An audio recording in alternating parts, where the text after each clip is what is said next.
Alrighty. Greetings and salutations, everyone. Darkside Brew Crew back again. Stoutmeister here with Aaron, Brandon, and Franz solo. We are tonight reviewing a special beer called Early Winters IPA. This was sent to us by Kelly Lormeyer of Yakima Chief Hops. Now, the reason a hop grower would send us a beer is because a new experimental hop called HBC 630 is one of the primary hop ingredients in this beer. This is part of the Experimental Beer Series collaboration, and it is from Old Schoolhouse Brewery. So, Franz, why don't you tell us a little about HBC 630? Well, from what I can see here, it's purported to be very fruity, a lot of like tropical fruit and citrus, with kind of a cherry candy flavor also. Very high in, so we're going to talk some oils here, get nerdy for a minute. Myrcene is really high at like 43. And then we've got a high percentage of humulene and caryophyllene. So anyway, I suppose we'll open this up and see how we. I can tell you the aroma on this right away is just it's knocking me back, and I'm sitting like a good 2 feet away from my glass, and I can still smell it. Like this is intense aroma. Definitely get a lot of candy and like some fruity notes in the nose right away, like some bubble gum. Damn. Yeah, like some pineapple notes right there. Yeah, definitely some cherry and. Yep. It's really bright.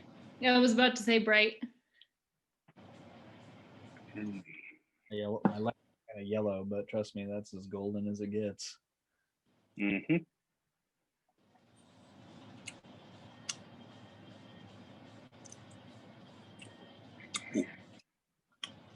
Yep, candy. Very candy coating. Wow. Yeah, that's.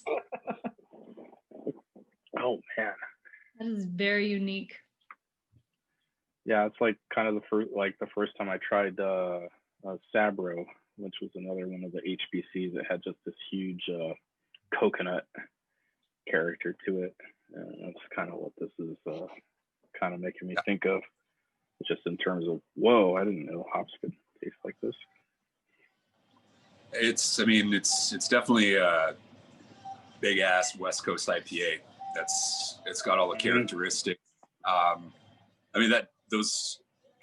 That extra like fruity note, because I definitely do get cherry on the nose. I don't get a lot of it on the palate, but it's definitely there, and it definitely do get a hint of like almost hard candy or like, Kind of Jolly Rancher like almost.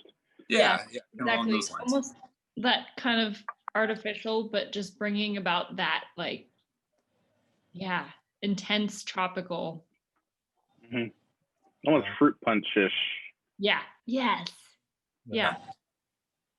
The other hops that are in here include Simcoe,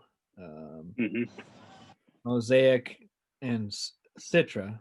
But I pick up a tiny bit of Simcoe and maybe a little Mosaic, but I'm not really picking up too much of it. Not picking up Citra. I'm getting a little Citra, but I know I'm pretty sensitive to it, so. Yeah.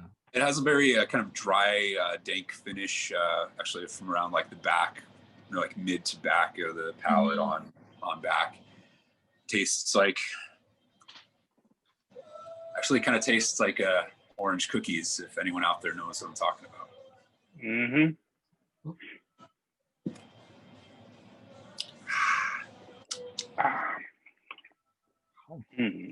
Kind of earthy, like foresty, slightly foresty and dank on the end. Yeah. On the end, yeah.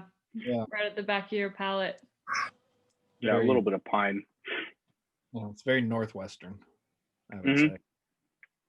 Yeah, very northwestern in character, but with a ton of tropical, which is very much a different tropical than we've become used to getting all these like melon and mango and stuff like that. But this is something completely different from that. Yeah, it's got a depth that I don't think we've experienced in a while, as far as like what it tastes like, or what it smells like versus what it tastes like on the front versus what it tastes like on the back. It's kind of a journey, which I'm enjoying. Yeah, no, it's definitely having a journey through hops is good. Yeah, it's definitely. I will say the taste of it, the flavors that I'm getting, they aren't right in line with the aroma, and that's okay because that's not always going to be the case. But it's that aroma, I can still smell it sitting here, just like wafting. It's like it smells really, really, really nice. I really enjoy that aroma. Yeah, it's kind of, again, fruity and just little tropical. It's intense in the palate. I think it's very intense. I think that dank, sticky weed flavor and that kind of dry finish, it definitely like punches it up for me. Yeah, it kind of makes me think of the early days of just trying when Mosaic hit the scene, and it had that depth of character like we're talking about with the aroma and flavor all through and through, having multifaceted bits that kind of work with a lot of different things. So I'm excited and curious to see what brewers will brew with this and what hops they might think to pair with it. Hey, Brewery. They would have a lot of fun with this, I think. Yeah, you always got to wonder what some of our locals who are just very adept at making great hoppy beers would do with some of these newer hops that are coming out here from time to time. So that would I could picture Jeff and Daniel and crew over there at Lacumbre having a field day with something like that. I mean, it feels like there's a lot of potential as far as matching flavors, but also contrasting flavors, depending on which direction you want to go. Like there's definitely a lot that you could do with this. Yeah, you could go kind of creamsicle style, or you could go just throw a ton of El Dorado and get the the watermelon and the cherry candy going. Yep. Or I could also see this hop going in something like a 120 minute something. I could see it fitting right at home in like one of those East Coast style IPAs. I could definitely see that as well. Yeah, kind of almost like a golden barley wine, so to speak, a triple IPA in essence, because then the extra little bit of caramel malts and the alcohol level would provide a really nice contrast, I think. Yeah. Kind of let it spread its wings. Yeah. I'm interested. I'm getting nerdier about beer ingredients now that I work in a store that sells them. Is the mouth feels a little different to me at first, and just reading the ingredients on here, they, in addition to two-row and Golden Promise, they use white wheat malt and rolled oats in this. That oaty characteristic. It's even got like a light stout mouthfeel. Yeah, I was going to say this is the mouthfeel on this is different than we would normally see in maybe just a straightforward West Coast IPA. I definitely think this still has definitely. It is that style. It's just, those malts are not typical for this type of beer. So it definitely stands out. I think it honestly kind of makes it pop. It definitely has that's just definitely like a richer, more chewy mouthfeel. Like I find myself just like, those the Golden Promise gives it a little bit more sweet character. Wheat's a nice addition. I mean, wheat's used in a lot of IPAs for head retention, and to give it a little bit more body without using crystal malts. And then, like you said, the oats, which you would find in a good oatmeal stout or just a good stout in general, I think. Quite a different body than we're kind of used to here in our neck of the woods with being super dry and or kind of the flip side, using a lot more crystal malts. So this is an interesting take on it. Yeah. I'm liking that body though. Mm-hmm. Yeah, I am too. It's one of my favorite parts of this beer, actually. Well, yeah. On your palate. It's both dry and not dry. Yeah. It's like, that's refreshing, but dry, but refreshing. Yeah. I mean, like Aaron said, it's a journey. It's definitely, it's like a multi-dimensional IPA, because all the notes that you're going to get in the nose, it's going to give you, a little bit, you're going to get a little bit of some difference in there once you actually start drinking it. That paired with that unique body that it has for the style. And again, just the waves of hops from start to mid to finish. It's just, this is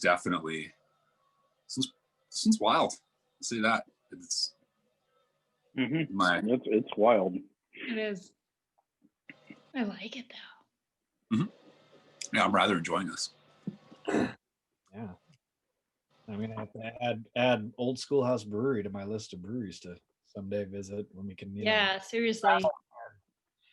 When we can travel again. Yes.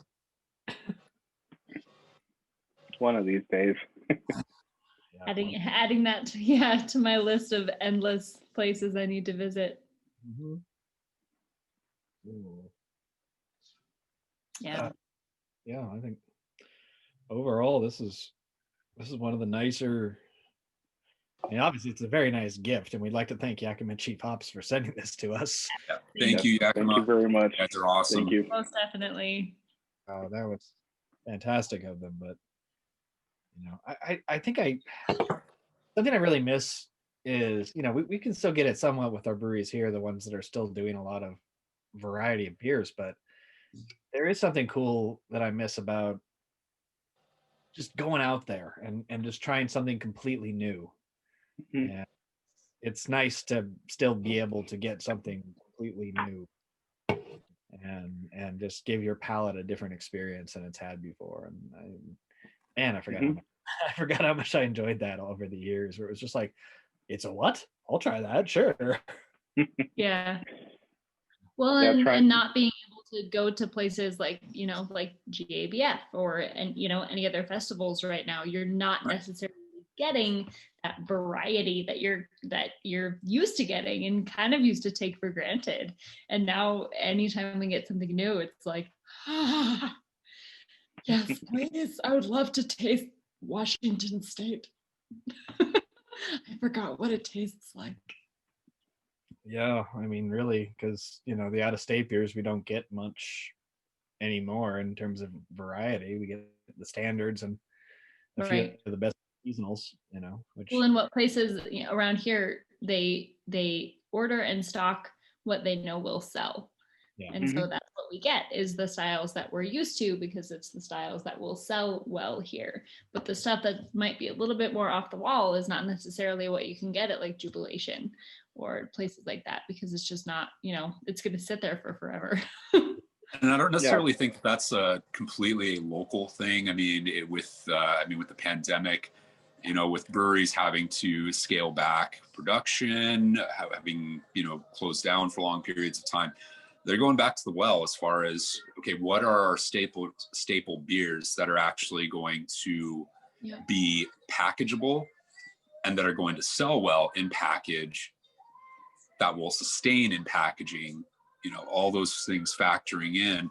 So, it's been a weird year in that sense, because I don't think it's necessarily just localized here in New Mexico. I think it's probably something that a lot of places nationwide are doing. Yeah, definitely. Well, and breweries are trying so hard at this point to stay afloat that experimentation is not necessarily what they want to go for. And there are a couple places here, we've mentioned this in previous reviews, there are a couple places here that are able to kind of experiment. And like Ex Novo is trying all different kinds of things, but there are other places that are sticking to their standards, and that's what's keeping them alive during all of this, so you can't blame them for kind of sticking to what they know and sticking to what they know sells well. Yeah. Yep. Talking to Steelbender today, they said that even in the past for them pre-pandemic, it was sometimes hard to justify a 15-barrel batch of something off the wall. Yep. Whereas now they got their pilot system in, and so Bob Haggerty, preview of that upcoming story, folks. Bob Haggerty said they're going to be rolling out quite a few new small batch seasonals, and and they do have, and I think the other thing that they have an advantage in that that Ex Novo and a few other places have is they can can it and get it out there through cans and get it out to the public. I mean the days of just being able to put a few kegs on of an experimental beer are largely over, especially if it's an IPA. If it doesn't take off, that beer is just going to sit there and go bad. Yeah. I think you're seeing more and more lagers that can last is kind of becoming what's, the one-offs now are lagers. So Jeff Irway is a very happy man because it's just a lot of lagers. And right now, of course, you can do a lot of dark beers because those ones can last as well. So it'll be interesting to see if we're not, I guess, in the green come summertime. What's really going to happen with a lot of hop forward beers? Some places, tough to say. Yeah, some places will still make them. The Cumbre is still going to roll them out because they know that theirs will always sell. But I think it'll be harder than other breweries. Definitely. Well, Steelbender also has that their bottle program, which is unique. Not a lot of places can offer those kind of specialty bottles. So Bob is still able to kind of play around a little bit more than a lot of the smaller breweries that can't do that right now. So because bottle aging is its own thing. Sitting in a keg or sitting in a can is not necessarily as nuanced. Beneficial. I don't know. There's a lot of words I could use. Yeah. Yeah. But overall, this is one of these beers where we'd be like, you should go get this. Obviously, you can't in New Mexico. Yeah. Right? Have your friends in Washington ship this to you secretly. Or have your favorite brewer who has a budget to buy hops, whoever that may be, go get this hop because it's pretty cool. Yeah, there you go. Yeah, try it out. Encourage put in for an order of HBC 630 next time. Then you have to call us and we have to try it because we gave you that tip. So you're welcome, America. Aside from the aforementioned brewers, there's a handful of other brewers here in New Mexico who, if they got their hands on a hop like this, I could see them doing some really awesome things with it. Yeah, definitely. It'd be fun to let Josh Trujillo and Matt Meyer and Brady McEwen. Mm-hmm. I'd be super curious what Josh would do with something like this. Justin Hamilton too. I think Justin would have fun with this one. Oh yeah. Yeah. That's a lot of fun. And we'll make sure Tom gets some up at 2nd Street so that Luke doesn't go without. Sorry, Luke. Sorry, Luke. We only had 4 cans. Next time. That's what you get for living in Santa Fe. But keep writing. Yes, please. We do appreciate your coverage. Yes. Thank you for saving us from having no story for a Tuesday again. Good man. Yeah. Anyway, so as we wrap it up, just thank you to Kelly at Yakima Chief Hops for sending these to us. And till next time, everybody. Cheers. Cheers. Prost.